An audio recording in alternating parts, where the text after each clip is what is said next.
Hello commerce graduates, welcome back to the channel guys. और आज हम आए हैं अपनी न्यू सीरीज़ के साथ, that is your business organisation.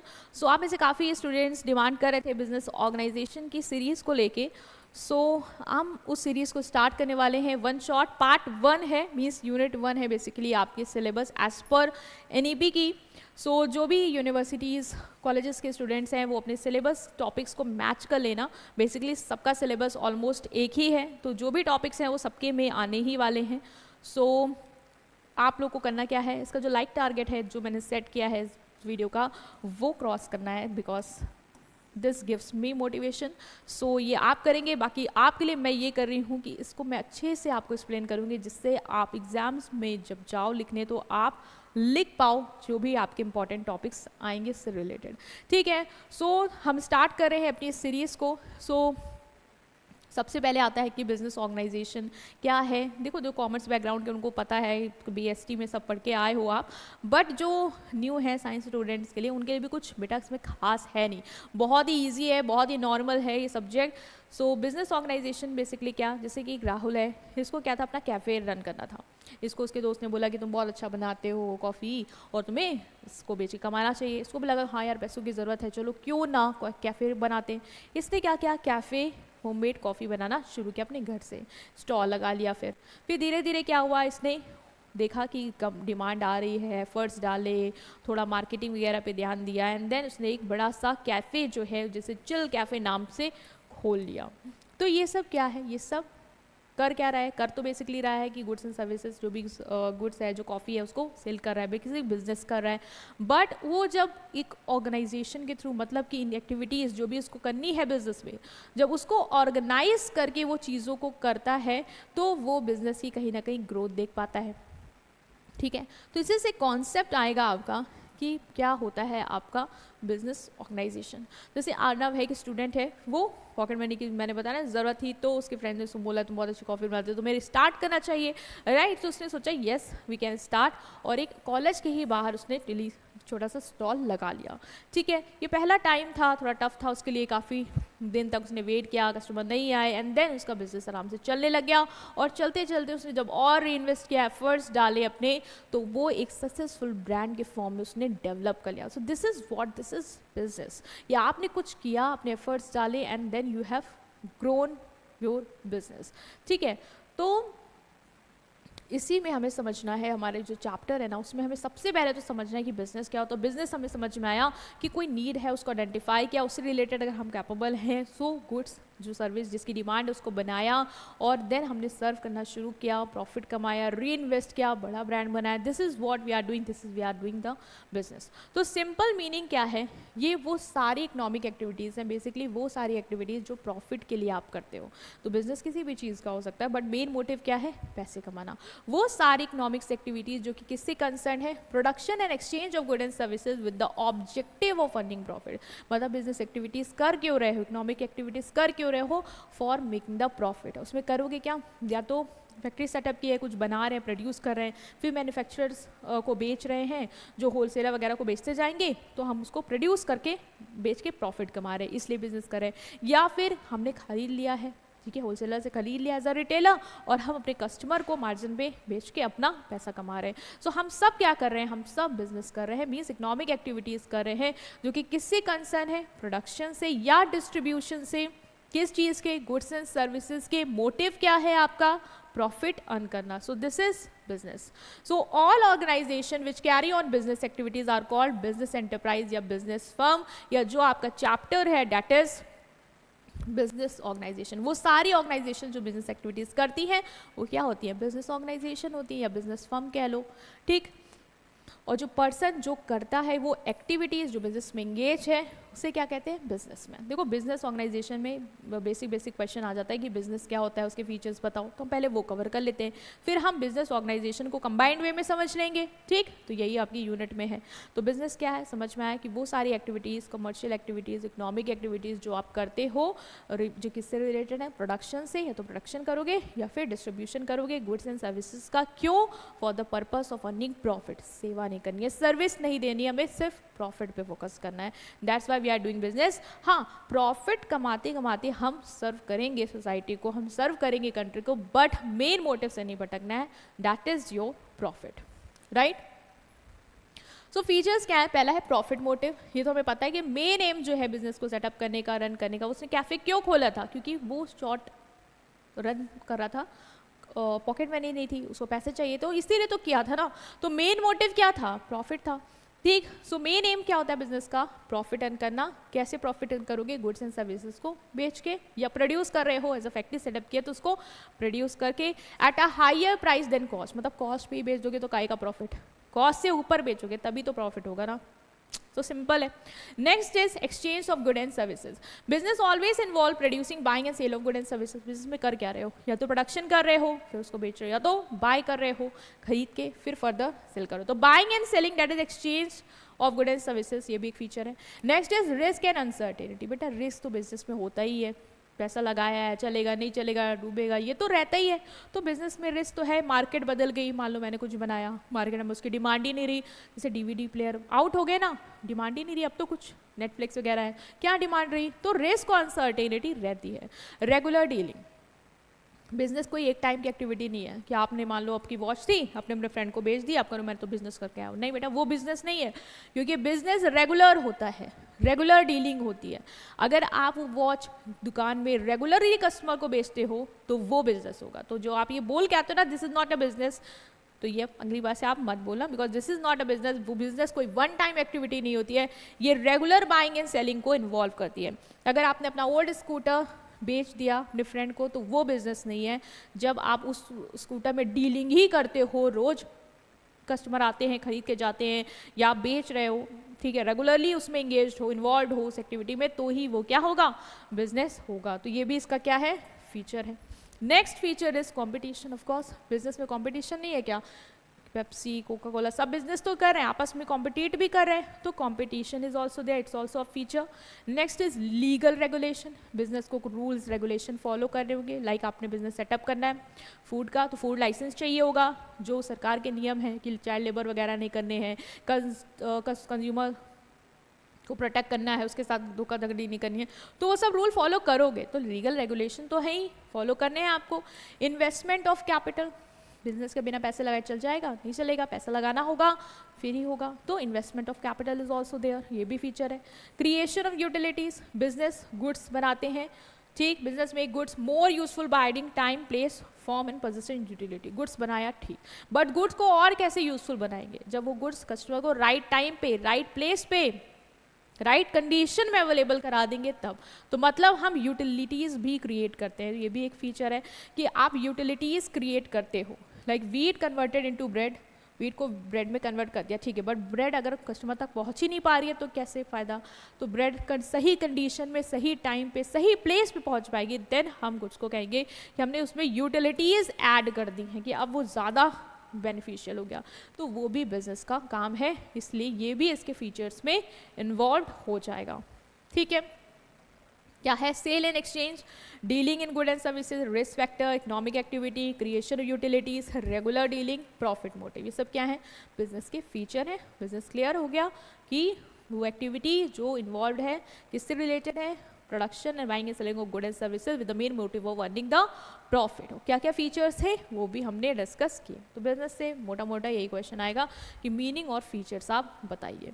Next आता है stage of development of business. जैसे एक पेड़ होता है, एक सीड होती है, फिर वो धीरे धीरे सैपलिंग बनती है, एंड देन धीरे धीरे प्लांट बनता है, फिर वो जाके ट्री में कन्वर्ट होता है। तो उसी तरीके से बेटा बिजनेस की भी स्टेप बाय स्टेप एक जर्नी होती है। एकदम से कोई भी बिजनेस आपने नहीं देखा होगा कि आज बना और कल को एकदम बड़ा हो गया, नहीं, हर बिजनेस की शुरुआत एक छोटे लेवल से होती है, एंड देन धीरे धीरे धीरे धीरे वो ग्रो करता है। इसीलिए बोलते हैं स्टेजेस होती हैं बिजनेस की डेवलपमेंट की। स्टार्ट एज अ सीड, मतलब एक आइडिया से शुरू होता है, एंड देन ग्रो होता है step by step with care and effort. Business कैसे शुरुआत होता है, सीड। सीड क्या है बिजनेस का, आइडिया कि हमें ये करना चाहिए, मार्केट में ये नीड है तो हम ये बना सकते हैं।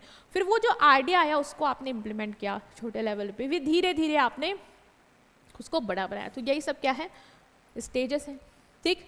पहला है conception stage, means the idea. सबसे पहली स्टेज बिजनेस की है कि सबसे पहले तो आपको आइडिया आएगा कि बिजनेस सेटअप किस बारे में करना है। तो वो है idea. Entrepreneur identifies a problem और opportunity and comes up with a solution that can be turn out into business. आपको लगा कि मार्केट में इस चीज़ की नीड है, तो फिर वो आइडिया आया आपको, उसके बाद आपने उसके लिए एफर्ट्स किए और फिर उस अपॉर्चुनिटी को बिजनेस में कन्वर्ट करोगे। तो सबसे पहले आइडिया से शुरुआत होगी, दैट इज कंसेप्शन स्टेज इसको बोलते हैं। अर्नव ने नोटिस किया कि स्टूडेंट्स को अफोर्डेबल टेस्टी कोल्ड कॉफ़ी चाहिए, सो उसने चिल कैफे स्टार्ट किया। स्टूडेंट्स को चाहिए, उसने नीड देखी कि अपॉर्चुनिटी है, ज़रूरत है और हम इससे रिलेटेड बिजनेस स्टार्ट करेंगे। तो सबसे पहले आप नीड देखोगे एंड देन उस नीड को अपॉर्चुनिटी में कन्वर्ट करोगे, तो उस बिज़नेस की स्टार्ट होगा। जैसे अर्नव ने देखा कि स्टूडेंट्स कॉफ़ी के बारे में बात कर रहे हैं, उनको ज़रूरत है, मतलब ये नीड है, और इस नीड को मैं एज अपॉर्चुनिटी यूज़ करके इसी सेगमेंट में क्या कर सकता हूँ, अपना बिजनेस स्टार्ट कर सकता हूँ। Next is establishment stage. अभी आपको आइडिया आया, आपने सोचा बट आपने अभी एग्जीक्यूट नहीं किया। नेक्स्ट जो स्टेज आती है वो आती है एस्टैब्लिशमेंट स्टेज, मतलब अब आप एग्जीक्यूट करेंगे उस आइडिया को और बिजनेस को स्टार्ट करेंगे। At this stage the actual business operation begin. इस स्टेज से बिजनेस का एक्चुअल ऑपरेशन बिगिन होता है, क्योंकि वहाँ पे तो सिर्फ आइडिया था, आपने सोचा कि आपने ये करना है बट आपने उसको एग्जीक्यूट नहीं किया। एग्जीक्यूट करने की स्टेज आपकी सेकेंड होती है, दैट इज एस्टैब्लिशमेंट स्टेज। ठीक, the entrepreneur invest initial capital, setup small unit, arrange resources and start serving customers. आप क्या करोगे, आप जैसे अर्नव को आइडिया आया, आइडिया तो आ गया, ये गैप है, मुझे ये करना चाहिए। अभी वो उसने क्या किया, पैसा लगाया, स्टॉल सेटअप किया, जो ज़रूरत थी कैफ कॉफ़ी की, मिल की, वो अरेंज किया। तो ये कौन सी स्टेज है, ये स्टेज है इस्टेब्लिशमेंट स्टेज, कि अब आप इस्टेब्लिश करने की ओर बढ़ेंगे। ठीक है, Arnav setup small cold coffee stall near his college and begin selling. तो ये क्या हो गई, बिजनेस की दूसरी स्टेज। पहले आइडिया कंसेप्शन स्टेज, फिर इस्टेब्लिश करेंगे, उस आइडिया को कन्वर्ट करेंगे, that is your establishment stage. Next stage is your expansion stage, that is growth and scaling. Start कर दिया आपने सेल, जो भी चाहिए था आपने उसको रिक्वायरमेंट को पूरा किया, एस्टैब्लिश किया and you have started that. अब क्या करोगे, एक्सपैंड करोगे। एक्सपेंशन मतलब ये कि the business experience rising demands and profit. अब जो उसने भाई नीड तो थी, उसने सेटअप किया, उसने सेल करना शुरू किया, लोग आए, उन्होंने और डिमांड करी, हमें भी कॉफ़ी चाहिए, हमें भी कॉफ़ी चाहिए। ठीक है, तो उसको लगा कि अब हमें बड़े लेवल पे इसको थोड़ा सा बिजनेस को और एक्सपैंड करना चाहिए ताकि हम सबकी डिमांड को पूरा कर पाएँ, जिससे क्या होगा, आपका प्रॉफिट भी बढ़ेगा और ग्रोथ भी देखने को मिलेगी। जैसे इसमें स्टेज में क्या करता है, ओनर री इन्वेस्ट करता है प्रॉफिट को और ब्रांचेस और प्रोडक्ट्स को डिलीवर करने के लिए। जैसे अर्नव ने 2 और आउटलेट डाल दिए, क्योंकि उसको पता चल गया ये कैफे अच्छा चल रहा है, ये एक्सपैंड हो रहा है, अभी डिमांड नहीं पूरी हो पा रही है, इससे मुझे और भी ब्रांचेस खोलनी पड़ेंगी ताकि मैं ओवरऑल जितनी भी मार्केट है उसको क्या कर लूँ, कैप्चर कर लूँ। नेक्स्ट इज स्टेबलाइजेशन और मैच्योरिटी स्टेज। मैच्योरिटी स्टेज क्या होती है, अब इस स्टेज पे आगे बिजनेस जो है, जितनी डिमांड आनी थी, जितनी मार्केट कैप्चर करनी थी, आपने कैप्चर कर ली। ठीक है, स्टेबल हो गए हो, अब स्टेबलाइज्ड हो गई है। Now you are well established with a strong customer base and stable profit. The focus is on maintaining quality, improving efficiency and handling competition. अब आपका मेन फोकस इस पे होगा, अब आपका मेन फोकस होगा कि जो मेरे कस्टमर बन गए हैं उनको मुझे रिटेन करना है, उन्हें मुझे अच्छी क्वालिटी देनी है, उनको मुझे अच्छे से सर्व करना है, और इवन जो भी मेरे कॉम्पिटिटर्स हैं जो मार्केट में न्यू आ रहे हैं या जो मेरे साथ थे कॉम्पिटिट कर रहे हैं, उनको मुझे कॉम्पिटिट करना है। तो अब मैं स्टेबल हो गया हूँ, अब मेरी मैच्योरिटी स्टेज पे आ गया, मतलब मेरे जितने कस्टमर बने थे, मैं जितना मार्केट टैप कर सकता था, वो सारी मार्केट मेरे पास है, और अब मुझे बस उसी मार्केट को रिटेन करने के लिए क्या करना है, फोकस कर रहा है। तो इस स्टेज पे हम ये करते हैं। लाइक अर्नव के जो कैफ़े चेन है वो वेल नोन लोकल ब्रांड बन गए हैं with loyal customer and consistency. जो सेल उसकी हमेशा हो रही थी वो कंसिस्टेंटली उतनी सेल्स हर महीने कर रहा है, वो मैच्योरिटी स्टेज पे आ गया है।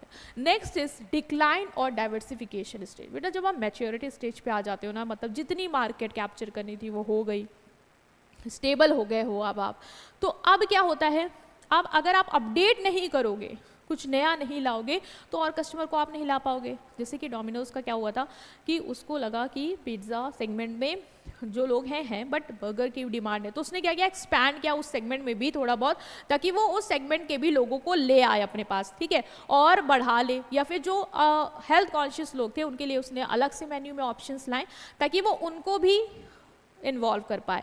ठीक है, तो आपको कुछ नया करना पड़ेगा, थोड़ा डाइवर्सिफाई करना पड़ेगा, अदरवाइज आप डिक्लाइन होने लग जाओगे, क्योंकि कस्टमर फिर उधर स्विच करने लग जाएगा जहाँ पे उसको वो चीज़ें मिल रही हैं। ठीक, तो इसीलिए आता है कि ये जो स्टेज है बहुत ही क्रूशियल है।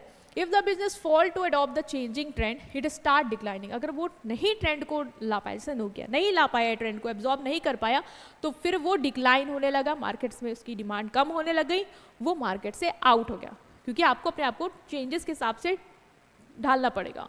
बट अगर आप इनोवेट कर ले जाओ, डाइवर्सिफाई कर ले जाओ, तो आप ग्रो कर ले जाओगे। जैसे अर्नव ने ऑनलाइन डिलीवरी का ऑप्शन ऐड कर दिया, न्यू ड्रिंक्स का ऑप्शन ऐड किया, तभी वो और ग्रो कर पाया, एक्सपैंड कर पाया। मान लो अगर ना करता, उसके कॉम्पिटिटर ये कर देते, तो मार्केट से वो डिक्लाइन स्टेज में आता और किक आउट हो जाता।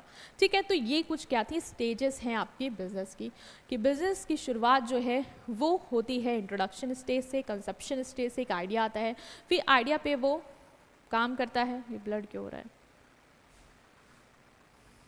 एक मिनट। आइडिया आता है, आइडिया पे आप काम करते हो, और उस आइडिया पे जब काम करते हो तो इस्टेब्लिशमेंट स्टेज आती है, आपने इस्टेब्लिश किया, आपने सेल वगैरह शुरू की, फिर आपको थोड़ा बहुत एक्सपेंशन देखने को मिलता है, आप एक्सपैंड करते हो ग्रोथ के साथ। एक्सपैंड करने के बाद आप एक मैच्योरिटी फेज पे आते हो, जहाँ पे जितनी मार्केट कैप्चर होनी थी आपने कैप्चर कर ली, एंड देन अगर आप कोई चेंज नहीं करते हो तो फिर आप फॉल होते हो, मीन्स डिक्लाइन स्टेज पे आ जाते हो। सो ये डायग्राम भी याद रखना, डायग्राम भी बना के आना। आई थिंक वाइट को ये ब्लर कर रहा है, ठीक है। ओके, नेक्स्ट जो आता है हमारा वो आता है इम्पॉर्टेंस ऑफ बिजनेस, कि बिजनेस हमने समझा कि बिजनेस क्या है, बिजनेस के फीचर्स वगैरह हमने आइडेंटिफाई कर लिए, स्टेजेस वगैरह देखी। अब जो आपका टॉपिक है वो है इम्पॉर्टेंस क्या है। देखो इम्पॉर्टेंस क्या है, बहुत ईजी है, प्रॉफिट कमाना है, ठीक है, और एक्सपैंड करना है, न्यू मार्केट शेयर इंक्रीज करना है, ये सारे प्रॉफिट मोटिव होंगे। तो क्या क्या बिजनेस की इंपॉर्टेंस है, तो business is not just about earning money, it drives growth of individual, society and economy. देखो ये है कि मॉडर्न बिजनेस का कॉन्सेप्ट सिर्फ आपको प्रॉफिट कमाना ही नहीं है। अगर आप सिर्फ प्रॉफिट पे फोकस करोगे तो ठीक है, profit is a main motive, but आपको कस्टमर को भी सर्व करना है, क्योंकि अगर आप कस्टमर को सेटिस्फाई करेंगे तभी तो वो बार बार आपके पास आएगा, ब्रांड लॉयल्टी बनेगी आपकी, ठीक है, तभी तो आप लॉन्ग रन में सस्टेन कर पाओगे। वरना आप बेकार सामान बेच के प्रॉफिट तो कमा सकते हो एक साल, बट नेक्स्ट ईयर क्या होगा, कोई कस्टमर आपके पास नहीं आएगा। ठीक, तो ये है कि सिर्फ हमें प्रॉफिट पे ही फोकस नहीं करना है, हमें कस्टमर की नीड्स को सेटिस्फाई करना, अपने एम्प्लॉयज़ को सेटिस्फाइड करना, गवर्नमेंट को सेटिस्फाई करना, ये सारी चीज़ें भी हमें करनी होंगी एज अ बिजनेस। ठीक है, तो मेन रीज़न क्या है कि क्यों बिजनेस इंपॉर्टेंट है। पहला है कि business goods and services provide करता है।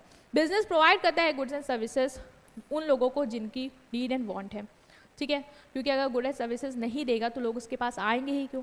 तो गुड एंड सर्विसेज प्रोवाइड करता है बिजनेस, ये सबसे पहले इसकी इंपॉर्टेंट है कि सर्व करता है लोगों की जो नीड्स एंड वांट है उसको पूरा करता है। जैसे grocery store food items provide करती है, एक ऐप जोमेटो वो आपके घर तक होम डिलीवरी देके जाता है। सो दिस इज व्हाट बिजनेस क्या कर रहे हैं, आपको रिसोर्सेज प्रोवाइड कर रहे हैं जिसकी आपको ज़रूरत है।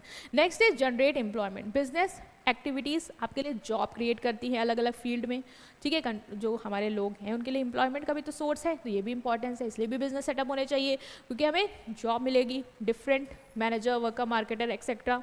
सिर्फ प्रॉफिट कमाना नहीं है, प्रॉफिट तो कमाना है, बट ये सारे काम भी बिजनेस के हैं। Next is improve standard of living, जो बिजनेस अच्छे quality of product and services provide करता है तो हमारा लिविंग स्टैंडर्ड क्या होता है, बढ़ता है, तो ये भी इसकी भी एक इंपॉर्टेंस है। Next is promote innovation, business होंगे तो नए आइडियाज़ आएंगे, नई टेक्नोलॉजी को यूज़ करेंगे, better quality good and services, new चीज़ें हमें मिलेंगी, तो ये भी एक इसकी इंपॉर्टेंस है। Generate wealth for the nation, जब बिजनेस ग्रो करता है वो अच्छे टैक्स पे करता है गवर्नमेंट को, ठीक है, नेशन के लोगों को एम्प्लॉयमेंट देता है जिससे उनकी पर्सनल अर्निंग बढ़ती है, वो भी स्पेंड कर पाते हैं। तो ओवरऑल कंट्री की क्या होती है, ग्रोथ होती है, नेशनल इकोनॉमी की ग्रोथ होती है, वेल्थ जनरेट होती है नेशन के लिए। क्रिएट सोशल डेवलपमेंट, जो मॉडर्न बिजनेस है ना वो सोशल रिस्पॉन्सिबिलिटी भी पूरी करता है, मतलब सोसाइटी जिसको आपको सर्व करना है ये उनको भी सर्व करता है, ठीक है, तो सोशली भी रिस्पॉन्सिबल है modern business. CSR responsibility, social responsibility भी पूरी करते हैं, लाइक एजुकेशन ड्राइव चलाना, हेल्थ कैंप्स लगवाना, तो सोसाइटी के बेनिफिट्स के लिए भी ये क्या करते हैं, वर्क करते हैं। Okay, so these are the importance, पहले गुड एंड सर्विसेज प्रोवाइड करना, एम्प्लॉयमेंट जनरेट करना, इनोवेशन प्रमोट करना, social development, standard of living improve, generation of wealth and create social development, ठीक है, ये वाइट को ब्लड कर रहा है, तो ये सारे क्या है इसकी इम्पॉर्टेंस है। Okay, next is types of business activity, business activity कितने तरीके की होंगी, मैंने बोला था डेफिनेशन में कि बिजनेस एक टाइप की एक्टिविटी है which is concern with the production and distribution of goods and services for the purpose of earning profit. तो वही एक्टिविटीज़ का जो भी क्लासिफिकेशन है वो दो चीज़ में है, एक प्रोडक्शन करेगी या तो सेल और परचेज करेगी, means exchange of good and services करेगी।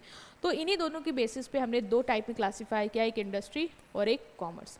इंडस्ट्री क्या होता है? इंडस्ट्री मीन्स वो बिजनेस एक्टिविटी जहाँ पे बिजनेस किस चीज़ में इन्वॉल्व है, प्रोडक्शन में इन्वॉल्व है, वो पार्ट आएगा इंडस्ट्री में। और जहाँ पे बिजनेस प्रोडक्शन के अलावा इन्वॉल्व होगा किस एक्टिविटी में, exchange of good and services में, वो पार्ट आ जाएगा आपका कॉमर्स में। ठीक है, तो इंडस्ट्री क्या है? Industry refers to all those activity which are related to the production and processing of good and services. Industry वो सारी एक्टिविटीज़ को इंक्लूड करता है। इंडस्ट्री कैसी जगह जहाँ पे गुड्स एंड सर्विसेज का क्या होता है, प्रोडक्शन होता है, उनकी प्रोसेसिंग होती है। ठीक है, इन सिंपल वो industry change raw material into useful finish product and provide service. जैसे कि कॉटन को कन्वर्ट करेगा किस में, क्लोथ में। आप क्लोथ ऐसे तो यूज़ नहीं कर सकते हो, उसको कन्वर्ट करना होगा, उसमें प्रोसेसिंग होनी होगी। तो ये पार्ट कौन कर रहा है, ये सेगमेंट कौन कर रहा है, ये बिजनेस एक्टिविटीज किसके अंडर आएगी, ये आएगी इंडस्ट्री के अंदर। इंडस्ट्री क्या है? इंडस्ट्री वो प्लेस है या वो एक्टिविटीज़ इन्वॉल्व करती है जो किससे रिलेटेड है, प्रोडक्शन और process of good and services से। ठीक है, लाइक कॉटन को क्लोथ में कन्वर्ट करना, वुड को फर्नीचर में, डॉक्टर गिविंग मेडिकल सर्विसेज, ये क्या कर रहे हैं, आपको प्रोवाइड कर रहे हैं, प्रोड्यूस कर रहे हैं सर्विस और आपको दे रहे हैं। कॉटन में आपने प्रोसेसिंग की, फिर क्लोथ बनाए, फिर कस्टमर उसको यूज़ करेगा। तो ये पार्ट जो प्रोडक्शन का है वो कहाँ पे होता है, वो होता है इंडस्ट्री में।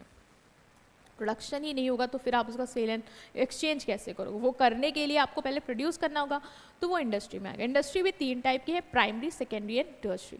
इंडस्ट्री कितने टाइप की है? 3, प्राइमरी, सेकेंडरी एंड टर्शरी। पढ़ के आए भी होगे, नया नहीं है, बट चलो इसको अच्छे से और समझो।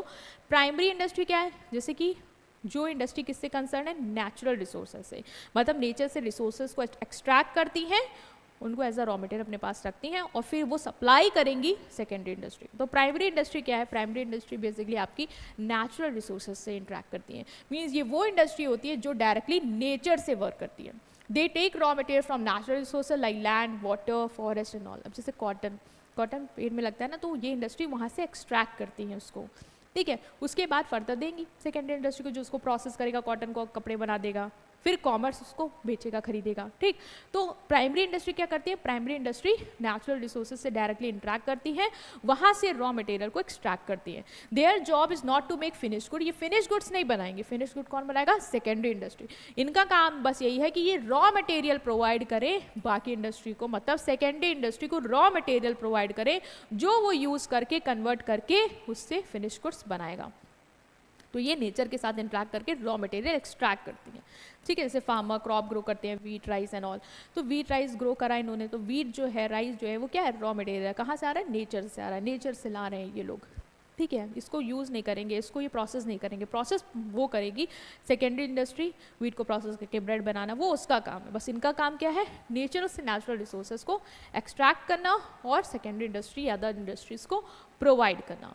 सेकेंडरी इंडस्ट्री क्या है? These are the industry which take raw material from primary industry and convert them into finished good. ये वो इंडस्ट्री होती है जो रॉ मटेरियल लेती हैं प्राइमरी इंडस्ट्री से एंड उसको कन्वर्ट करती हैं फिनिश गुड्स में। ठीक है, देयर मेन जॉब, इनका मेन जॉब क्या है? वैल्यू ऐड करना रॉ मटेरियल में और उसको यूजफुल बनाना लोगों के लिए। तो ये रॉ मटेरियल कहाँ से लेंगी?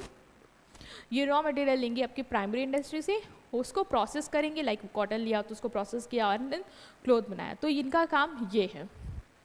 ठीक है, this is done in factories, workshop and mills. Secondary industry raw material को कन्वर्ट करती है फिनिश गुड्स में। याद रखना, शुगर केन, जैसे शुगर केन जो है वो कौन है? वो नेचर से कौन बना रहा है? वो प्राइमरी इंडस्ट्री बना रही है और वो इनको दे रही है। फिर ये क्या करें? शुगर केन को प्रोसेस कर रहे हैं, इनको कन्वर्ट करें फिनिश गुड में, दैट इज शुगर। ठीक, तो इनका काम ये है। Next is tertiary industry. ये क्या करती है? ये वो इंडस्ट्रीज होती है जो गुड्स नहीं प्रोड्यूस करती है बट सर्विसेज देती है। ये प्राइमरी और सेकेंडरी इंडस्ट्रीज को सर्विसेज प्रोवाइड करती है। लाइक प्राइमरी इंडस्ट्री को मान लो फार्मिंग के लिए लोन चाहिए तो वो प्रोवाइड करना, फिर उनको वेयर हाउस चाहिए तो वो प्रोवाइड करना, फिर उनको अगर सेकेंडरी इंडस्ट्री तक प्रोवाइड सामान पहुंचाना है तो ट्रांसपोर्टेशन फैसिलिटीज़ प्रोवाइड करना, सेकेंडरी इंडस्ट्री को अगर प्रोसेसिंग के लिए लोन वगैरह चाहिए तो वो देना, वेयर हाउस प्रोवाइड करना। तो ये उनको सपोर्ट करती है, ये वो इंडस्ट्री है। Their role is to support primary and secondary industry so that goods and raw material can smoothly move from producer to consumer, ताकि गुड्स वगैरह जो बन रहे हैं इन प्राइमरी के थ्रू सेकेंडरी में जाके सेकेंडरी के रॉ मटेरियल को प्रोसेस करके फाइनली जो कंज्यूमर को मिलना है कॉमर्स के थ्रू वो स्मूथली प्रोसेस हो पाए। ठीक, सोसाइटी सर्विस सपोर्ट देती हैं बिजनेस को, ठीक, जैसे ट्रांसपोर्ट, जो गुड्स मूव करता है फैक्ट्री टू मार्केट, अब बना तो लिया सेकेंडरी इंडस्ट्री, अब मार्केट में कैसे जाएगा, सपोर्ट चाहिए ना उसको ट्रांसपोर्टेशन का, तो वो कौन देगा, वो टर्शरी सेक्टर देगी। या रॉ मटेरियल प्राइमरी इंडस्ट्री से पहुंचना है सेकेंडरी तक, तो वो ट्रांसपोर्टेशन का सपोर्ट कौन देगी, टर्शरी इंडस्ट्री देगी। तो ये इनका काम है, इनका काम बेसिकली सपोर्टिव रोल का है। Next is commerce. कॉमर्स क्या होता है, commerce is that branch of business which is concern with buying and selling of goods. हमने बोला था ना कि प्रोडक्शन होगा या बाइंग एंड सेलिंग हो, तो प्रोडक्शन का काम किसका है, वो इंडस्ट्री का काम है। अब प्रोडक्शन हो गया, बन गया, अभी क्या, अभी उसको बेचना है ना, बेचेंगे तभी तो पैसा बनेगा। तो वो जो काम है buying and selling of good and services का, वो काम कौन हैंडल करता है, वो हैंडल करता है आपका कॉमर्स। तो कॉमर्स का बेसिकली काम क्या है कि ये कंसर्न है with the buying and selling of good, their exchange and distribution from producer to consumer. उनका डिस्ट्रीब्यूशन, प्रोड्यूसर ने बना दिया सेकेंडरी मार्केट में, वो बन गया, अभी उसको प्रोवाइड करना में कस्टमर को, तो वो जो बाइंग एंड सेलिंग वाला प्रोसेस है वो कौन से ब्रांच करेगा बिजनेस का, वो करेगा commerce. Like wholesaler sell कर रहा है goods to retailer, retailer sell कर रहा है कस्टमर को, तो ये क्या है, ये एक्सचेंज जो हो रहा है गुड एंड सर्विसेज का, वो डील कर रहा है हमारा कॉमर्स। ट्रांसपोर्टर मूव करता है goods from factory to market. अब कॉमर्स में भी चीज़ें आएंगी, पहला या तो गुड एंड सर्विसेज का एक्सचेंज होगा, वो तो ठीक है, आप प्रोवाइड करोगे, रिटेलर होलसेलर इन्वॉल्व हो जाएंगे। इसके अलावा सर्विसेज भी सपोर्ट इसमें भी तो चाहिए ना, कि मिल जाए कस्टमर को गुड्स, रिटेलर से होलसेलर से पहुंच जाए कस्टमर तक, उसके लिए ट्रांसपोर्ट फैसिलिटी, वेयर हाउस, वो सब कौन देगा, वो भी आपका ये प्रोवाइड करेंगे। ठीक है, कॉमर्स में वो भी आएगा। इसलिए बोलते हैं दो पार्ट है इसके भी, एक है ट्रेड और एक है aids to trade. Trade basically क्या होता है, ट्रेड बेसिकली होता है गुड एंड सर्विसेज का buying and selling of good and services either within the country or between the country. जो भी आप गुड एंड सर्विसेज को खरीदेंगे, बाय करेंगे, सेल करेंगे, वो या तो आपकी कंट्री के अंदर होगा या फिर दो कंट्रीज के बीच में होगा। ठीक है, इसीलिए बोलते हैं ये क्या है, ट्रेड है। तो कॉमर्स के भी दो पार्ट है, या तो आप बाइंग एंड सेलिंग करोगे गुड एंड सर्विसेज का, या तो आप बाइंग एंड सेलिंग को सपोर्ट करोगे। तो जो बाइंग एंड सेलिंग होती है गुड एंड सर्विसेज का कंट्री के अंदर या कंट्री के बाहर, उसे हम बोलते हैं ट्रेड। जैसे कि होल सेलर क्लोथ सेल करता है रिटेलर को, शॉपकीपर आपके शॉपकीपर के पास जाते हो, आपको बुक्स बेचता है, तो ये सब क्या है, बाइंग एंड सेलिंग जो हो रही है गुड एंड सर्विसेज की, वो कंट्री के विद इन हो रही है। ठीक है, और इवन ये भी हो सकता है कि आप मशीन से प्रोडक्ट मंगाते हो, ऑर्गेनिक से मंगाते हो, तो आप बाहर वाले जो है वो आपको गुड्स वगैरह बेच रहे हैं, तो वो क्या है, वो भी बाइंग एंड सेलिंग हो रही है, बट वो आउटसाइड या बिटवीन द कंट्रीज हो रही है। लाइक इंडिया बाहर से कुछ मंगवाती है, इंपोर्ट कराती है, वहाँ से खरीद रही है, तो वो क्या है, ट्रेड का पार्ट है, डेट इज़ एक्सपोर्ट। तो यही है कि ट्रेड जो है वो basically buying and selling of good and services से, वो buying and selling of good and services country के अंदर भी हो सकती है और कंट्री के बाहर भी हो सकती है। ठीक है, इसीलिए हम बोलते हैं ट्रेड जो है वो दो टाइप का होता है, एक domestic and foreign. Home trade basically क्या है, जब बाइंग एंड सेलिंग जो है वो with in the same country हो, वो होता है होम ट्रेड या डोमेस्टिक ट्रेड। मतलब with in the same country होता है तो होम और डोमेस्टिक ट्रेड होता है, और अगर बिटवीन द कंट्रीज होता है तो वो होता है आपका फॉरेन ट्रेड। ठीक है, ये तो बहुत ही नॉमिनल चीज़ें आपको आनी चाहिए। और होल सेल ट्रेड में जो कंट्री के विद इन आपका ट्रेड हो रहा है, मतलब कि आपकी कंट्री के अंदर, जैसे हमने बोला home trade, domestic trade, like अपने आसपास शॉप्स हैं वो आप ही को तो बेचना है, फॉरेन में थोड़ी ना बेच रहे हैं, तो वो विद इन हो रहा है, तो this is what home trade. Home trade के भी आपके सब पार्ट्स होंगे। पहला है आपका होल सेल, रिटेल एंड दो पार्ट्स हैं, होल सेल है और रिटेल है। होल सेल मीन्स क्या, buying goods in large quantity from producer and selling in small quantities to retailer. जब आप लार्ज क्वांटिटी में गुड्स खरीदते हैं होल सेलर से, ओके, होल सेलर क्या है, जब आप लार्ज क्वांटिटी में गुड्स खरीदते हो मैन्युफैक्चरर से, फैक्ट्री में मैन्युफैक्चरर से है, ठीक है, फैक्ट्री से मैन्युफैक्चरर ने ले लिया, मैन्युफैक्चरर से आपने बल्क में लार्ज क्वांटिटी में एज अ होल सेलर खरीदा, और होल सेल जो होता है ना वो रिटेलर्स को बेचने के लिए खरीदता है, तो वो बल्क में खरीदता है क्योंकि उसके बाद रिटेलर्स जो है वो बहुत सारे होते हैं। तो जो लार्ज क्वांटिटी में गुड्स खरीदते हो प्रोड्यूसर से, उसको सेल करते हो स्मॉल क्वांटिटीज़ में रिटेलर में, तो आप क्या हो, होलसेलर हो। होलसेलर का काम क्या है, लार्ज क्वांटिटी में गुड्स खरीदना, किससे खरीदना, प्रोड्यूसर से, और उसको क्या करना, स्मॉल क्वांटिटी में सेल करना, किसको सेल करना, रिटेलर को। लाइक होल सेलर बाय करता है 1000 पेन, अब 1000 पेन थोड़ी ना कस्टमर को बेचेगा, वो 1000 पेन जो उसने फैक्ट्री से खरीदी उसमें 100 मान लो रिटेलर को बेचा, और फिर रिटेलर 1-2 पेन करके जो भी कस्टमर की डिमांड उसको पूरा करेगा। रिटेल क्या होता है, ये बाय करते हैं गुड होल सेलर से और सेल करते हैं small quantities directly to consumer में। इन्होंने किससे खरीदा, इन्होंने खरीदा होल सेलर से, और किसको बेचा, कस्टमर को। तो ये जो बीच वाले हैं वो कौन है, रिटेलर है। तो इसमें एक चेन याद रखना कि मान लो ये सप्लायर है या मैन्युफैक्चरर है, इसने क्या किया, इसने बेचा होलसेलर को, ठीक है, लार्ज क्वांटिटी में होलसेलर ने इससे लिया, और होलसेलर ने किसको दिया, रिटेलर को, रिटेलर ने इनसे लिया। रिटेलर कौन है, रिटेलर एक पर्सन होता है जो होलसेलर से लेता है और फिर कस्टमर को बेचता है। तो ये एक चेन है, ये चेन याद रखना कि पूछेगा कोई कि रिटेल ट्रेड क्या होता है, तो बोला retail trade means goods buy करते हैं फ्रॉम होलसेलर और सेल करते हैं small quantity directly to the customer, ठीक है। ये सब बच्चों वाली चीज़ें आप पढ़ के आए हो तो इसमें इतना टाइम नहीं देना है। Next is foreign trade means जब फॉरेन गुड्स एंड सर्विसेज का जो बाइंग एंड सेलिंग होता है वो कब होता है, वो होता है 2 और मोर कंट्रीज़ के बीच में, मतलब विद इन द कंट्री नहीं हो रहा है, कंट्रीज़ इन्वॉल्व है, 2 या 2 से ज़्यादा कंट्रीज़ के बीच। लाइक इंडिया टी मंगाती है यूएसए से, तो 2 कंट्री के बीच में हो रहा है, यूएसए और इंडिया, ठीक है। इसके अलावा importing crude oil from gulf countries, इसमें भी 3 टाइप है। एक इंपोर्ट, या तो आप मंगाओगे दूसरी कंट्री से तो उसको बोलते हैं इंपोर्ट, जब हम बाय करते हैं गुड्स फ्रॉम अनदर कंट्री, उसे क्या बोलते हैं import. Export, selling goods to another country, and entry port होता है जब आप मंगाते हो और उसको दोबारा से रीसेल करते हैं। लाइक मैंने क्या होता है यहाँ पे इंडिया में क्रूड ऑयल हम गल्फ से मंगाते हैं, उसको रिफाइन करते हैं, देन सेल करते हैं फर्दर कंट्रीज़ को, तो ये हो गया आपका एंट्री पोर्ट। सो नेक्स्ट में हम डिस्कस करेंगे।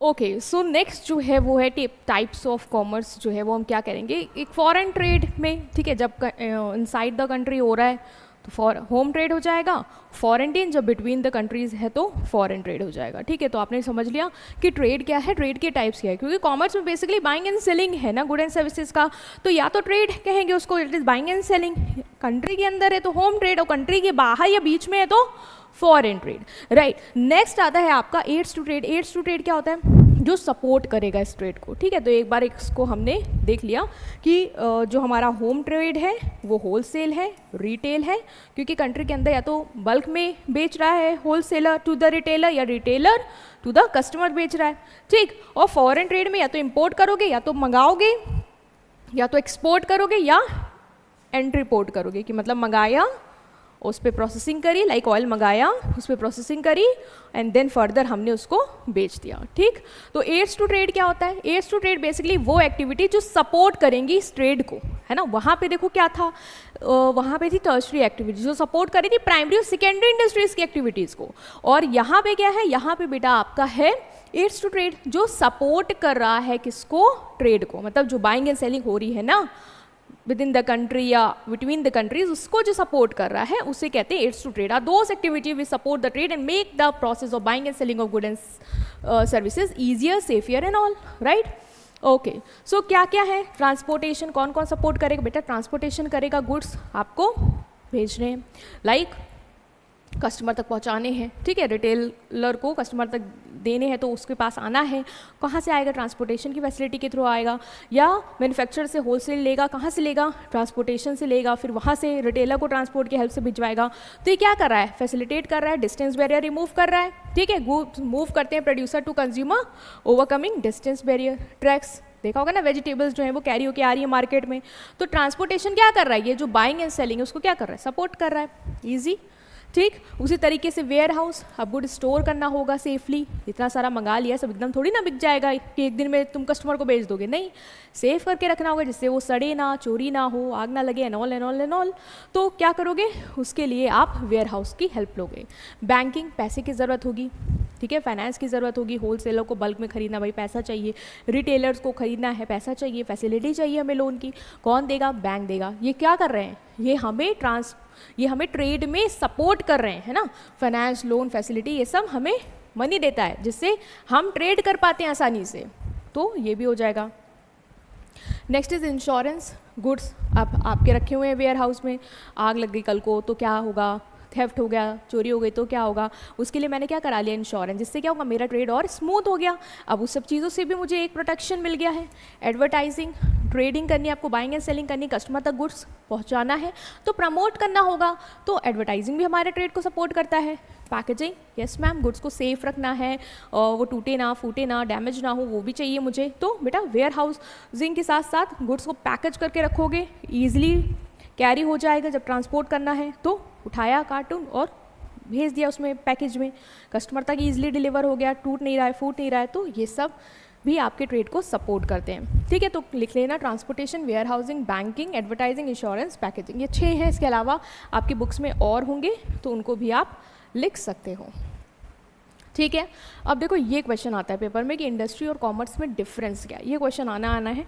तो इसको देखो कि मीनिंग के बेसिस में क्या है। इंडस्ट्री में बेसिकली हमने क्या देखा था, या तो प्रोडक्शन होगा गुड एंड सर्विसेज का, प्रोसेसिंग होगी, है ना, प्रोडक्शन हो रहा है, प्रोसेसिंग हो रही है, तो इन्वॉल्व प्रोडक्शन और manufacturing of good and services. जब ये प्रोड्यूस हो जा रहा है तभी तो बाइंग एंड सेलिंग हो रहा है। तो distribution exchange of good and services किसका पार्ट है, कॉमर्स का, और दोनों मिलके क्या है, बिजनेस।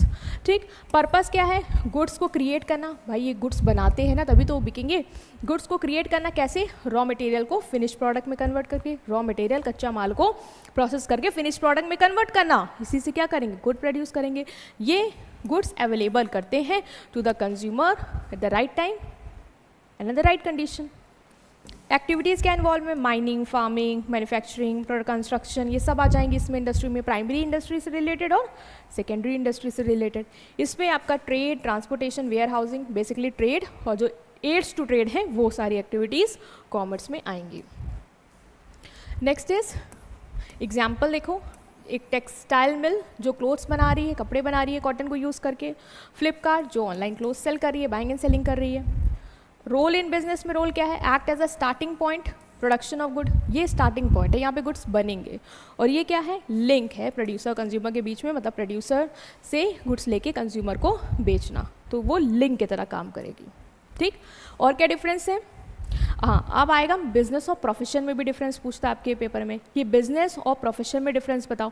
तो बिजनेस क्या है बेटा, बिजनेस में हमने देखा मैम कि हम प्रोडक्शन कर रहे हैं, जो कि इंडस्ट्री में मैंने एकदम समझ लिया, हाँ प्रोडक्शन करते हैं, प्रोसेसिंग करते हैं, and then buying and selling of good and services हो रहा है with the purpose of earning profit. ठीक है बेटा, यही हो रहा है।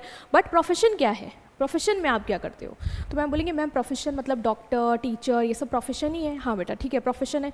तो क्या कोई भी बच्चा डॉक्टर बन जाएगा, नहीं मैम, जिसको स्पेशल नॉलेज होगी इस फील्ड की वही बन पाएगा, जिसने उसकी डिग्री ले रखी हो, जिसके पास उसका लाइसेंस होगा वो बनेगा। ओके ठीक है, तो मीनिंग के समझा, activities of producing and selling good and services, production करना और गुड एंड सर्विसेज को बेचना, प्रॉफिट अर्न करने के लिए बेटा क्या है, बिजनेस, समझ में आ गया था। तो प्रोफेशन क्या है, स्पेशलाइज सर्विस है, डॉक्टर एक स्पेशल सर्विस देता है जो उसको आती है, ठीक है, using expert knowledge and skill, उसके पास उसकी नॉलेज है, स्किल है। वो क्यों आपको बोल रहा है इतने दिन की दवा खा लो, क्या ऐसे कोई भी दवा उठा के दे रहा है, नहीं, उसको नॉलेज है उसकी, इसकी, वो उसमें एक्सपर्ट है, वो स्पेशलाइज सर्विस दे रहा है, अभी कोई सर्विस नहीं दे रहा है, स्पेशलाइज सर्विस दे रहा है। क्वालिफिकेशन, इसमें कोई कॉल, बिजनेसमैन, बिजनेस स्टार्ट करने के लिए आप एक ठेला लगा लो, आपको कुछ नहीं आता है, हाँ थोड़ा बहुत जोड़ घटाना कर लो, बस आप कर सकते हो।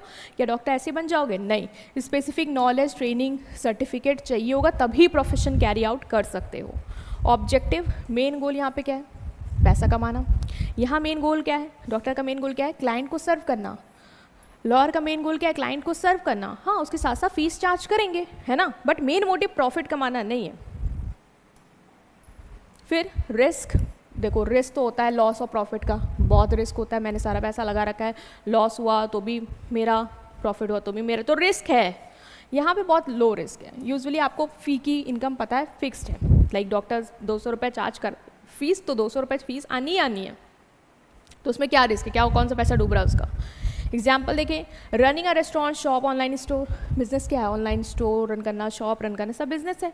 प्रोफेशन क्या है, डॉक्टर का प्रोफेशन, लॉयर, चार्टर्ड अकाउंटेंट, जो अपनी प्रोफेशनल सर्विसेज दे रहे हैं जिसमें उनको एक्सपर्ट नॉलेज है, ठीक है। तो बिजनेस बेसिकली एक्टिविटी जो आप करते हो, buying and selling of good and services, या आप कहें production, buying and selling good and services for the purpose of earning profit. Profession क्या है, एक स्पेशलाइज सर्विस होती है जो आप देते हो, जो प्रोवाइड करता है एक्सपर्ट जिसको उस चीज़ की नॉलेज है, ठीक है। ओके, तो यही था आपका जो बिज़नेस से रिलेटेड चीज़ें आएंगी पेपर में, कि बिज़नेस क्या होता है, उसकी इंपॉर्टेंस, फीचर्स, डिफरेंस, इंडस्ट्रीज़ में क्लासिफिकेशन, बिजनेस एक्टिविटीज़ का सब हो गया। अभी आते हैं बिजनेस ऑर्गेनाइजेशन, जो कि हमारा चैप्टर है, कि बिजनेस ऑर्गेनाइजेशन क्या है। ये 2 वर्ड से बना है बेटा, एक है बिजनेस, एक है ऑर्गेनाइजेशन। बिजनेस आप समझ गए, प्रोडक्शन और exchange of good and services for the purpose of earning profit. Organization क्या है बेटा? देखो बिजनेस मतलब तो समझा, all those activities that involve producing and buying and selling of good and services with the aim of earning profit, समझा। Organization क्या है? ऑर्गेनाइजेशन मतलब arranging and managing people and resources in a systematic way to achieve a specific goal. Business करना है तो बेटा resources को, resources कौन से मैम? बेटा फिजिकल रिसोर्सेज जो तुम्हारे पास है, रॉ मटेरियल वगैरह ये सब जो भी है, माल है जो तुम्हारी दुकान में जो तुम्हें बेच रहे हैं, ठीक। इसके अलावा जो ह्यूमन रिसोर्स है, जो लोग हैं जिस पे काम करेंगे, फाइनेंशियल रिसोर्स है जो पैसा है बेटा वो भी, इन सारे रिसोर्सेज को प्रॉपरली अरेंज करना, कहाँ पे कितना लगना, उस चीज़ को मैनेज करना, ताकि जो काम कर रहे हो, जिस चीज़ का बिजनेस कर रहे हो, वो आराम से उससे रिलेटेड एक्टिविटीज़ हो जाएं और तुम्हारा गोल अचीव हो जाए। वो क्या होता है? ऑर्गेनाइजेशन। तो बिजनेस ऑर्गेनाइजेशन मतलब एक स्ट्रक्चर सिस्टम जहाँ पे लोग एक साथ आते हैं, रिसोर्सेज के साथ कोऑर्डिनेट करते हैं, ताकि बिजनेस की एक्टिविटीज़, चाहे वो आपका प्रोडक्शन हो या बाइंग एंड सेलिंग और गुड एंड सर्विसेज हो, उसको कैरी आउट कर लें। क्यों? ताकि जो कॉमन ऑब्जेक्टिव है कि प्रॉफिट बनाना है, ग्रोथ चाहिए, कस्टमर को सेटिस्फाई करना है, वो हो जाए। अब जैसे कोई बिजनेस करता है तो बिजनेस में बहुत सारी चीज़ें हैं, देखते होगे ना कि वो मैनेज करके चल रहा है, लोगों को, रिसोर्सेज को, सबको, पैसे को, उसके बाद वो बिजनेस की एक्टिविटी को स्मूथली कैरी आउट कर रहा है जिससे उसके गोल अचीव हो रहा है। ये क्या है? Business organization. कि बिजनेस की एक्टिविटीज़ से रिलेटेड जो भी तुम्हारे रिसोर्सेज हैं, जो लोग हैं, मनी है, फाइनेंस, वो सबको प्रॉपरली मैनेज करना, अरेंज करना और एक्टिविटीज़ को अच्छे से स्मूथली कैरी आउट करना, ताकि आपका गोल ऑब्जेक्टिव अचीव हो जाए। कहते नहीं, ऑर्गेनाइज करके रखो, मतलब चीज़ों को सही से अरेंज करके रखो, मैनेज करके रखो अपने सारे रिसोर्सेज को बिजनेस के, ताकि तुम बिजनेस की एक्टिविटीज़ को अच्छे से कर पाओ, ठीक। ओके, एग्जाम्पल, इमेजिन हमने आरफ का चिल कैफ़े देख रहे थे, जिसे आरफ क्या है, उसमें ओनर है। एक पर्सन उसने हायर किया है कॉफ़ी बनाने के लिए, दूसरा बिलिंग के लिए, तीसरा डिलीवरी के लिए। उन सबको रोल्स क्लियरली बता दिए, सबको प्रॉपर्ली इन रिसोर्सेज को उसने अरेंज कर दिया है कि तुम्हारा ये काम है, तुम्हारा ये काम है, तुम्हारा ये काम तुमको ऐसे से करना है, और हम सबको एक साथ कोऑर्डिनेट करना है जिससे हम अच्छे से कैफ़े रन कर पाएँ, ताकि हम कस्टमर को सेटिस्फाई कर पाएँ और मेन जो मोटिव है प्रॉफिट वो अर्न कर पाएँ, ठीक है। रोल्स क्लियरली बता दिए, एवरीवन सब साथ में काम करते हैं ताकि आराम से बिजनेस रन हो पाए। इसे कहते हैं बिजनेस ऑर्गेनाइजेशन। मतलब जब बिजनेस के सारे रिसोर्सेज को प्रॉपरली ऑर्गेनाइज करते हो, अरेंज करते हो, ताकि बिजनेस की एक्टिविटी को कैरी आउट कर लो, गोल को अचीव कर लो, वो होता है बिजनेस ऑर्गेनाइजेशन, ठीक। ओके, सो कैरेक्टरिस्टिक क्या है? पहला ग्रुप ऑफ पीपल, लोग होते हैं। बिजनेस ऑर्गेनाइजेशन मतलब एक पर्सन नहीं, बहुत सारे लोग हैं, बहुत सारे रिसोर्सेज, उसी को तो हम ऑर्गेनाइज करके चल रहे हैं एक्टिविटीज़ को करने के लिए। तो business organization is not about one person, it's about team working together. Each person का अलग अलग रोल है, रिस्पॉन्सिबिलिटी, और सब एक साथ काम कर रहे हैं गोल को अचीव करने के लिए। दूसरा फीचर क्या है? कॉमन ऑब्जेक्टिव, सब एक ही ऑब्जेक्टिव के लिए काम कर रहे हैं, ऐसा नहीं कोई अलग अलग अलग। तो लड़ेंगे ना, कोऑर्डिनेट कैसे करेंगे? कोऑर्डिनेट करने के लिए गोल एक होना चाहिए, तो सब लोग एक ही गोल के टुवर्ड वर्क करते हैं, लाइक प्रॉफिट अर्न करना है, कस्टमर को सेटिस्फाई करना है, कॉमन ऑब्जेक्टिव के लिए सारे लोग काम करते हैं। सिस्टमैटिक स्ट्रक्चर, क्लियर स्ट्रक्चर होता है। आप किसी ऑर्गेनाइजेशन में जाओ, जहाँ बिजनेस ऑर्गेनाइजेशन में जाओ, बड़ी बड़ी कंपनीज वगैरह में जाओ, सब देखोगे तुम कि सबका एक ऑब्जेक्टिव, सब एक ही गोल की तरफ काम करेगी, कंपनी को आगे लेके जाना है। दूसरा आपने देखा होगा कि सिस्टमैटिक, सबको पता है किसकी क्या ड्यूटी, क्या रिस्पॉन्सिबिलिटी। ऐसा नहीं है कि रिसोर्सेज जो है वहाँ के वो सब वो है कि हमें पता नहीं, हमें क्या करना नहीं, सबको सब कुछ पता रहता है, तभी आप अरेंज करके चल रहे हो, तभी आप उनमें कोऑर्डिनेशन ला रहे हो कि सबको सब कुछ बता रहे हो कि तुम्हारा ये रोल है, तुम्हारी ये रिस्पॉन्सिबिलिटी है, ताकि किसी को कन्फ्यूजन ना हो, ठीक। कौन प्रोडक्शन देखेगा, कौन मार्केटिंग, कौन अकाउंट्स। कभी जाइए आप किसी ऑर्गेनाइजेशन में, आप देखते होंगे सबका अलग अलग सेक्शन है, सब लोग अपना अपना काम कर रहे हैं। तो सब क्या है, यहाँ पे सिस्टमैटिक स्ट्रक्चर होता है बिजनेस की ऑर्गेनाइजेशन में। दूसरा कोऑर्डिनेशन होता है रिसोर्सेज का, सब अलग अलग नहीं भागते, चाहे मनी हो, मटेरियल हो, सब लोग इकट्ठा, जैसे लोग हैं, ह्यूमन है, वो प्रॉपर मनी और मटेरियल के साथ काम कर रहा है, मटेरियल मनी प्रॉपरली ह्यूमन को सपोर्ट कर रहे हैं, तो प्रॉपरली कोऑर्डिनेशन के साथ वर्क करते हैं। डिवीजन ऑफ वर्क, सबका टास्क डिवाइड होता है, ऐसा नहीं है कि सब एक ही पर्सन सब कुछ कर रहा है, नहीं बेटा, ग्रुप ऑफ पीपल है ना, तो सबके टास्क अलग अलग बता देते हैं कि आपका ये रोल है, आपकी ये रिस्पॉन्सिबिलिटी है, और आराम से काम होता है बिना किसी कन्फ्यूजन के। कॉन्टिन्यूस प्रोसेस है बिजनेस ऑर्गेनाइजेशन, ऐसा नहीं कि टेम्प्रेरी है कि एक बार हमने सारी एक्टिविटी रिसोर्सेज को अरेंज किया, कोऑर्डिनेट किया, गोल अचीव कर लिया, खत्म। नहीं, कभी भी ऑर्गेनाइजेशन में जाओ, ये सब चीज़ें हमेशा चलती रहती हैं, है ना, हमेशा, क्योंकि कस्टमर के नीड को हमेशा आपको सेटिस्फाई करना है, और जो भी चेंज आ रहा है उसको कंटिन्यूसली अडॉप्ट करना है। प्रॉफिट अर्निंग मोटिव है, बिजनेस क्यों सेट किया है, ताकि क्यों रिसोर्सेज को कोऑर्डिनेट कर रहे हैं, क्यों अरेंज कर रहे हैं, ताकि गोल अचीव हो जाए। मैम मेरा ऑब्जेक्टिव जो है प्रॉफिट कमाने का वो अचीव हो जाए। ओके, नेक्स्ट इज ऑब्जेक्टिव क्या है आपके बिजनेस ऑर्गेनाइजेशन के। तो बेटा ऑब्जेक्टिव में क्लासिफिकेशन मैंने किया है, इकोनॉमिक है, ह्यूमन। अब बिजनेस ऑर्गेनाइजेशन को आप क्या देख रहे हो, एक ऑर्गेनाइजेशन जहाँ पे रिसोर्सेज जो हैं वो सब लोग आपस में कोऑर्डिनेट करें, चाहे वो मनी हो, मटेरियल हो, मैन हो, ताकि बिजनेस के जो एक्टिविटीज़ हैं लाइक प्रोडक्शन या exchange of good and services वो ईजिली हो जाए और प्रॉफिट अर्न हो जाए। ठीक, तो इसमें कौन कौन से ऑब्जेक्टिव हैं। पहला इकोनॉमिक ऑब्जेक्टिव, मतलब मनी कमाना है हमें और बिजनेस की ग्रोथ को सर्वाइव करना। एक बिजनेस की ऑर्गेनाइजेशन के क्या ऑब्जेक्टिव होता है कि वो प्रॉफिट कमाए और लॉन्ग रन तक प्रॉफिट कमाती जाए, सर्वाइव करती जाए। तो प्रॉफिट अर्न करना है एक ऑर्गेनाइजेशन का गोल। बिजनेस कर रहे हो ना, वो ऑर्गेनाइजेशन क्या कर रही है, बिजनेस करी, तो एम क्या है कि मैं अपने एक्सपेंस को कवर कर लूँ और ग्रो करूँ। जैसे कि आरव री इन्वेस्ट करता है प्रॉफिट, क्यों, ताकि वो सेकेंड कैफे खोल पाए। ठीक, क्रिएटिंग कस्टमर, दूसरा बिजनेस का क्या है ऑब्जेक्टिव है कि मेरे जो भी कस्टमर हैं उनको मैं सेटिस्फाई कर पाऊँ, उनको क्रिएट कर पाऊँ, मेरे पास बार बार आएँ, क्वालिटी सर्विस देके। इनोवेशन कि नए प्रोडक्ट सर्विसेज लाना, कुछ नया लाना जिससे नए कस्टमर को अट्रैक्ट कर पाऊँ। तो ये सब क्या है, economic objective, basically money related objective जो बिजनेस ऑर्गेनाइजेशन अचीव करना चाहती है कि मुझे प्रॉफिट मिल जाए, मेरे कस्टमर आ जाए और मैं इनोवेशन करूँ जिससे मैं नई मार्केट के नए कस्टमर को भी ला पाऊँ। नेक्स्ट है सोशल ऑब्जेक्टिव। कोई भी बिजनेस सिर्फ अपने बारे में ही नहीं सोचेगा कि मुझे ही प्रॉफिट चाहिए, वो सोसाइटी से रिसोर्सेस ले रहा है ना, तो उसको सोसाइटी के बारे में भी सोचना पड़ेगा। इसका मतलब उसके सोशल ऑब्जेक्टिव भी हैं, like providing quality good and services at fair prices, कि कस्टमर को मुझे सही प्राइस पे अच्छी क्वालिटी गुड्स प्रोवाइड करने हैं। और एम्प्लॉयमेंट देनी है, जो मेरे सोसाइटी के लोग हैं उनके लिए एम्प्लॉयमेंट जनरेट करनी है, उनको अच्छे क्वालिटी गुड एंड सर्विसेज देने हैं। इन्वायरमेंट, सोसाइटी में इन्वायरमेंट भी तो आता है, आपको उसको भी प्रोटेक्ट करना है। ऐसा नहीं कि अपने फ़ायदे के लिए नदियाँ पॉल्यूट कर रहे हो या एयर वहाँ की पॉल्यूट कर रहे हो कि लोग को दिक्कत हो। ह्यूमन ऑब्जेक्टिव, एक बिजनेस के अंदर ह्यूमन्स भी तो काम करते हैं, रिसोर्सेज है ना, तो उनको भी सेटिस्फाई करना है। लाइक मुझे अपने एम्प्लॉयज़ को फेयर वेजेस देनी है, फेयर सैलरी देनी है, उनको अच्छा वर्किंग इन्वायरमेंट देना है, उनका वर्क लाइफ बैलेंस मेंटेन करना है, उनको मोटिवेट करना है, उनकी प्रॉब्लम सॉल्व करनी है, उनको सिक्योरिटी देनी है, ट्रेनिंग देनी है। ये सब आपके ह्यूमन ऑब्जेक्टिव में आएंगे। तो इकोनॉमिक बेसिकली प्रॉफिट अर्निंग से रिलेटेड कि मुझे प्रॉफिट कमाना है, मुझे अपने कस्टमर क्रिएट करने हैं, मुझे इनोवेशन करना है। Next is your social, society के बारे में सोचेंगे कि अच्छे क्वालिटी गुड एंड सर्विसेज देने हैं लोगों को, एम्प्लॉयमेंट देना है और इन्वायरमेंट के बारे में सोचना है। दूसरा ह्यूमन ऑब्जेक्टिव कि अपने एम्प्लॉयज़ रिलेटेड जो भी आप सोच सकते हो कि एम्प्लॉय को ये करना है, वो सारे इसमें आ जाएंगे। तो ये भी बिजनेस ऑर्गेनाइजेशन के ऑब्जेक्टिव है। नेशनल मतलब नेशन के लिए भी करना है। ठीक, नेशन के लिए कैसे करोगे, टैक्स पे करे, बिजनेस प्रॉपर्ली टैक्स पे करे। ठीक, इंपोर्ट रिड्यूस करें, बाहर से क्यों मंगाना, अपने कंट्री की करेंसी क्यों देनी है, खुद ही अपने यहाँ बनाएंगे, ऐसा सेटअप बना लेंगे। ठीक, और बाहर वाले हमारे यहाँ से ले जाएं, एक्सपोर्ट प्रमोट करेंगे कि हमारे पास फॉरेन करेंसी है, हमारी नेशन ग्रो कर पाए। तो ये भी ऑब्जेक्टिव हैं आपके बिजनेस ऑर्गेनाइजेशन के। ठीक, नेक्स्ट इज मॉडर्न बिजनेस का कॉन्सेप्ट। मॉडर्न बिजनेस मतलब बेटा आजकल के ज़माने का बिजनेस। पुराने बिजनेस में क्या होता था, ऑनलाइन पेमेंट वगैरह होता था, ट्रांजैक्शन होता था, नहीं होता था, बट अभी है। जैसे एक स्टोरी है कि आरव के ग्रैंडफादर, पहले बहुत पुराने टाइम की बात है, गांव में एक ग्रॉसरी स्टोर थी उनकी। ठीक, कोई भी ऑनलाइन पेमेंट नहीं होता था, ना होम डिलीवरी, ना कैश और face to face, only cash and face to face sales होती थी। मतलब ये नहीं कि ऑनलाइन आपने कर दिया क्यूआर और ऑनलाइन मंगा ले रहे हो सामान और होम डिलीवरी कर देंगे, ऐसा कुछ नहीं था। बट आज जो आरव ने अपना कैफ़े खोला, क्या दादा की ग्रॉसरी से रिलेटेड था? नहीं, मैं बिल्कुल बदल गया। आज ऑनलाइन पेमेंट हो रही है, होम डिलीवरी भी ये दे रहे हैं, जोमेटो स्विगी करवा रहे हैं।